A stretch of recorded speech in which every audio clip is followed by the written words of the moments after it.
안녕하십니까? 요한복음 19번째 시간, 문제의 해결은 순종으로부터 시작됩니다.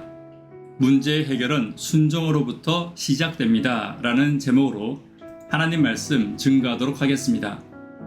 본문의 말씀 요한복음 2장 5절부터 있는 말씀 함께 읽습니다. 그의 어머니가 하인들에게 이르되 너희에게 무슨 말씀을 하시든지 그대로 하라 하니라.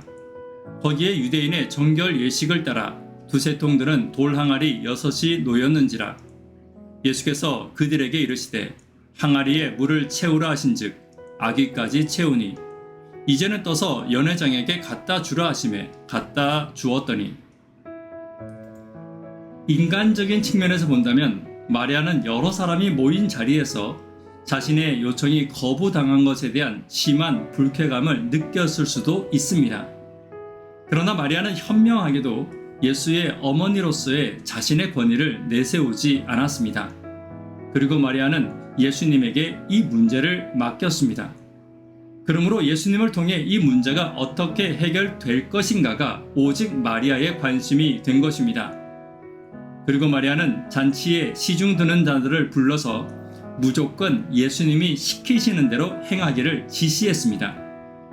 오늘 우리도 마찬가지입니다. 우리의 문제가 예수님께 맡겨진다면 우리가 할 것은 걱정이 아니라 순종임을 잊지 않아야 합니다. 문제를 해결하실 분은 예수님이시지 더 이상 내가 아니라는 사실을 기억해야 합니다. 그렇다면 오늘 가나의 혼인잔치를 통해 우리가 기억해야 할 교훈들을 문제 해결을 중심으로 함께 살펴보도록 하겠습니다. 첫 번째는 문제는 기도할 때가 아니라 순종할 때 해결됨을 잊지 않아야 합니다. 5절입니다. 그의 어머니가 하인들에게 이르되 너희에게 무슨 말씀을 하시든지 그대로 하라 하니라.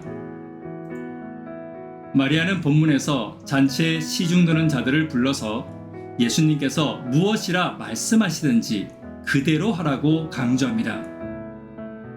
이것은 마리아의 태도가 요청하는 자세에서 순종하는 자세로 바뀌었음을 나타내고 있으며 곧 이어 보게 될 예수의 문제 해결에 대한 믿음으로 기대가 넘치는 말이었습니다. 많은 그리스도인들이 기도로 예수님에게 문제를 이야기합니다. 그러나 쉽게 그 문제가 해결되지 않는 가장 큰 이유는 예수님께 맡긴 문제를 본인이 그대로 가지고 있는 것입니다. 본문의 마리아의 교훈을 우리는 기억해야 합니다. 만약 예수님께 문제를 맡겼다면 우리는 그 문제를 위해 고민할 것이 아니라 내가 믿고 맡긴 예수님의 말씀에 순종해야 합니다. 믿는다고 말하면서도 그 해결을 위한 예수님의 말씀에 순종하지 않는다면 결코 문제는 해결될 수 없을 것입니다. 문제 해결을 위해 예수님이 행하시도록 나는 순종해야 할 것이지 여전히 내 방법대로, 내 생각대로, 내 고집대로 문제를 해결하면서 예수님은 내 방법대로 문제를 해결해 주시기를 바라는 것은 예수님께 문제를 맡긴 것이 아닙니다. 기도는 예수님께 맡기는 것이며 응답은 내가 그분의 말씀에 순종할 때 시작되는 것임을 결코 잊지 않는 저와 여러분 되기를 간절히 바랍니다. 두 번째로 완전한 순종은 완전한 열매를 가져옵니다. 6절입니다. 거기에 유대인의 정결 예식을 따라 두세 통들은 돌 항아리 6이 놓였는지라. 예수께서 그들에게 이르시되 항아리에 물을 채우라 하신즉 아귀까지 채우니. 예수님은 돌 항아리에 물을 채우라고 명령하시고 그리고 그 물을 채우는 자들은 물을 가득 채우게 됩니다. 본문에 나오는 돌 항아리는 유대인의 정결 예식에 사용되는 항아리였습니다. 이 통은 약 70에서 120리터의 용량을 가지고 있었고 그러므로 6항아리의 용량은 대략 적게 잡아도 420에서 720리터의 용량으로 결코 적지 않은 양이었습니다. 그러나 이 항아리를 문자 그대로 가득 차서 넘칠 정도로 하인들은 채우게 되었고 예수의 명령에 그들이 얼마나 성실하게 순종했는지를 보여주고 있는 것입니다. 그렇다면 이 항아리의 물이 원래부터 꽤 많은 양이 있었던 것으로 생각될 수도 있지만 유대인들의 손 씻는 습관과 혼인잔치에 포도주가 떨어져서 곤란했을 정도로 손님이 많았던 점을 보면 이 항아리의 물은 이미 상당 부분 소비되었던 것이 분명합니다. 결국 예수님의 명령으로 가득 채워진 물은 혼인잔치의 문제를 완전히 해결할 수 있었습니다. 마찬가지로 온전한 순종은 온전한 열매로 응답하시는 예수님을 우리는 기억해야 합니다. 오늘 내가 기도하는 문제가 해결되지 않는다면 그것은 온전한 순종으로 예수님을 따르지 못했기 때문입니다.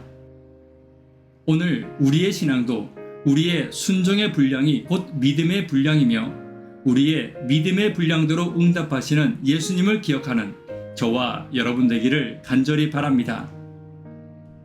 세 번째로 순종은 성도의 빛이 될 것입니다. 8절입니다.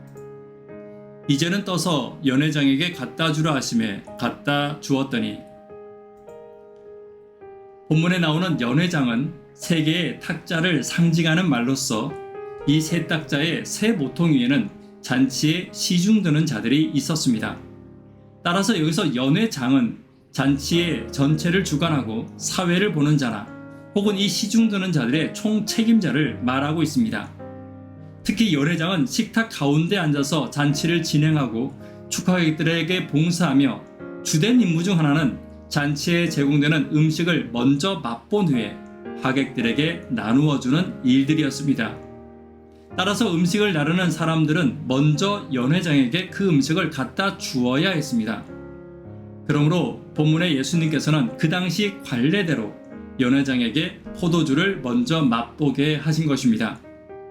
그리고 그 순종의 결과는 그들의 예상보다 더 크고 아름다운 결과를 가져올 수 있었습니다. 그리고 그 순종은 그 일을 본 사람과 행한 모두에게 대단히 큰 빛이 되었음을 우리는 잊지 않아야 합니다. 마태복음 5장에 있는 말씀을 함께 보도록 하겠습니다. 13절과 16절입니다. 너희는 세상의 소금이니 이같이 너희 빛이 사람 앞에 비치게 하여 그들로 너희 착한 행실을 보고 하늘에 계신 너희 아버지께 영광을 돌리게 하라. 마태는 성도들에게 세상의 빛과 소금이 되어야 할 것을 말하며 그 성도들의 착한 행실이 세상의 빛이 될 것이라고 말합니다. 그렇다면 여기서 말하는 착한 행실은 무엇입니까? 단순히 성도들이 행하는 착한 행동을 말하는 것은 아닙니다. 왜냐하면 세상적으로 착한 행동은 그리스도인들보다 비그리스도인들이 더 크고 화려하고 더 많이 행할 수도 있기 때문입니다. 그러므로 본문의 선한 행실은 예수 그리스도의 뜻에 순종하는 선한 행동을 말하고 있는 것입니다. 따라서 오늘 마리아와 함께했던 종들의 선한 순종은 예수의 말씀의 선한 행동이었고 그들의 선한 순종과 행동이 그 잔치에 참여하는 자들과 그 잔치의 소문을 들은 모든 자들에게 빛이 된 것임을 우리는 잊지 않아야 합니다. 오늘 우리도 마찬가지입니다.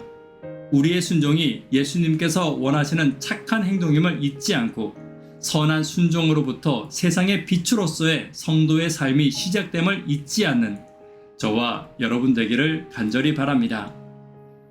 말씀에 결론 맺도록 하겠습니다. 오늘은 예수님께서 우리의 문제를 해결해 주실 때 우리의 자세에 대해 함께 살펴보았습니다. 문제는 기도할 때가 아니라 순종할 때 해결됨을 잊지 않아야 합니다. 완전한 순종은 완전한 열매를 가져오게 될 것입니다. 성도의 순종은 세상의 빛이 됨을 잊지 않는 저와 여러분 되기를 간절히 바랍니다. 기도 제목 함께 나누도록 하겠습니다. 교회와 개인의 성령 임재를 위해 기도 부탁드립니다. 구도자분들을 위해 기도 부탁드립니다. 학생, 청년, 어린이를 위해 간절히 기도 부탁드립니다. 새벽 기도와 영버TV를 위해 기도 부탁드립니다. 온전한 순종으로 온전한 열매를 맺는 내가 되기를 위해 기도 부탁드립니다. 이 시간 개인적으로 기도하도록 하겠습니다. 감사합니다.